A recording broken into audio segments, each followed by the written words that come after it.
In this work, we present results pertaining to the recent research field which is known as laboratory astrophysics. We consider a few properties of the outer domain of young stellar object optical jets as the stream collimation, the symmetry about the axis, and the possible formation of axial high-density regions. Astrophysical jets are ubiquitous throughout the universe.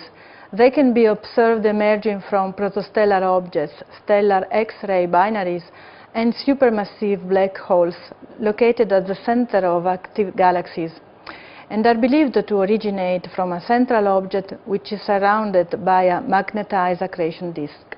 Our experiment does not require a high energy density facility and is conceptually very simple.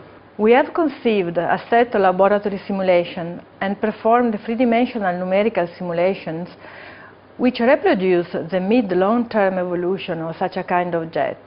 In the films that we show here, these jets survive and maintain their collimation even without the confining effects of the magnetic field. The jets are quasi-isentropic, aborts lighter and heavier than the ambient, and meet the two main scaling parameter requirements for protostellar jets: the ejection Mach number and ambient jet density ratio. The flows that we can observe are obtained from a de Laval nozzle, and they propagate along a cylindrical vacuum vessel. It is possible to use different gases for the jet and the surrounding ambient, which allows a wide variation of the density ratio. The gases used are helium, argon, xenon, and air.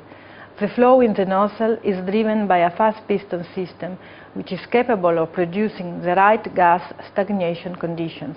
The visualizations and measurements are based on the electron beam method.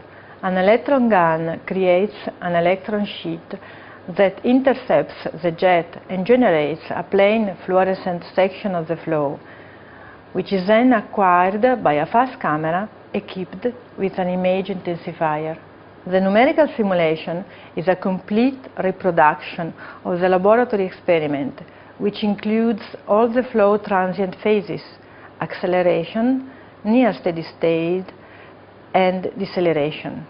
This allowed a comparison of the results obtained from the two methodologies. For example, the following images show the light jet before impact with the right wall of the chamber. It is possible to see in both lab and in the simulation the bow shock and the cocoon, while the reflection at the lateral boundaries can only be observed in the simulations. It is also possible to see the compression shocks along the jet caused by the cocoon backflow, which generates a shear that acts on the inner part of the jet. We have carried out a joint experimental and numerical study on the propagation of hypersonic jets under conditions that mimic, in some ways, the behavior of protostellar jets.